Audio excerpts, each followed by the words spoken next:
I'm very interested in the history of people.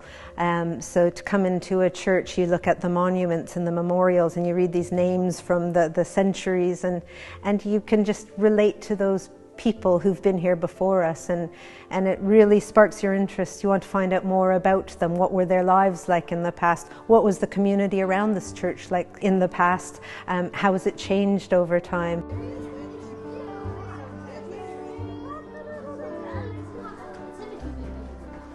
The Churches Conservation Trust takes over and looks after churches that no longer have an active congregation, but they're too architecturally and historically important to be sold off and turned into flats or music recording studios or whatever. The church commissioners vest them in the Churches Conservation Trust, and we look after them for everybody's benefit. They were built to serve a community, and that was originally for religious reasons. That doesn't mean that these buildings become obsolete. It just means finding a new way of using them.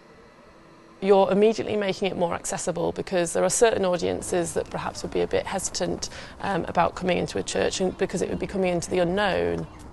Whereas if you're opening up a building and presenting it in a different manner, for example, as a community centre, it immediately becomes perhaps more appealing to people that wouldn't ordinarily visit. This is your chance now, it's up to you. I think also sometimes if we start one regeneration project, you start to find other regeneration projects might start to happen. So where one church might have been regenerated, or one building, it might lead to subsequent regenerations of that particular area as well. I think it's very important that the adults of today not only take an interest in caring for and conserving these buildings, but we need to educate future generations, the children of today. And two of the churches we take care of are very close to your school. Teach them how important and exciting and interesting and valuable they are as resources in their communities. I love doing fun things when I go looking at old buildings. Really helps you to get involved with the building, doesn't it?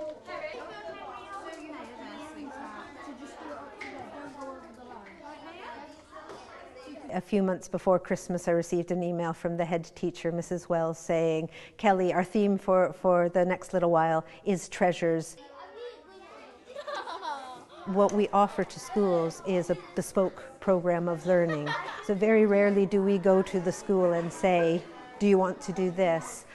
Quite often it's a partnership to discuss themes that would be relevant to the school, ways in which we can help the schools support their curriculum objectives. The history curriculum is really very much about local study, and when you look at old churches, they hold so many clues to the past, to our local history. What you're going to fill them with are some clues to help people find the different treasures at St. Andrew's. I think we're serving a very basic human need that's particularly prevalent in childhood, to know and to name things. To get them excited, to get them to understand, to appreciate what has been developed on their doorstep.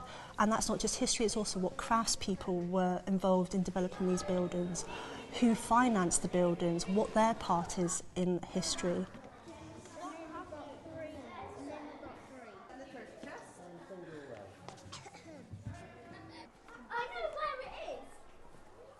The other thing is to raise career aspiration. You know, the idea that, you know, you come into a building like this and think, I want to know how I make this, I want to know how I can paint this, I want to know how I can conserve this.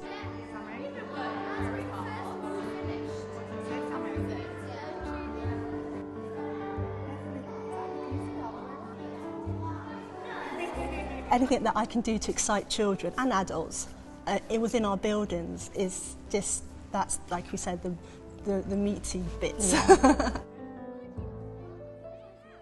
I always like to give them a bit of time, regardless of whatever project we're doing, a bit of time to explore the building, because that might be their first opportunity to do it. And, you know, we're all about getting them in the pulpit, getting them in the pews, finding all the little nooks and crannies that you find in churches. You can come into a historic church and do a maths lesson. Get out your measuring tapes, measure how far it is from the font to the altar. You can look for symmetry and tessellation and patterns. You can come and do a science workshop within a historic church. In this particular church, we actually have fossils to be found within various bits of stonework that were used in the decoration of the building. The challenges, cold churches. Yes. It's very expensive to heat a church, and actually lots of our churches don't have heating. And I would say actually the majority of churches don't have heating. You know, north, well done. I've worked in the middle of winter in a crypt with a group of 8-year-olds, and they were fantastic. They just saw it as a great big adventure. Just down there. It's a treasure. This church is a treasure that's on our doorstep. It's within our catchment area, and yet it's almost a hidden treasure once we close the doors. And I think it's really important for children to fully appreciate not only this church, but to learn through this church to appreciate churches and beautiful buildings all the world over. Although they were places of worship and quite serene and peaceful, now they're so much better when they're filled with voices and filled with laughter and fun. And I've had sessions, you know, where we've had groups of children in here, and then other visitors members of the public have come in, and they comment about how lovely it is to see the churches filled with life again.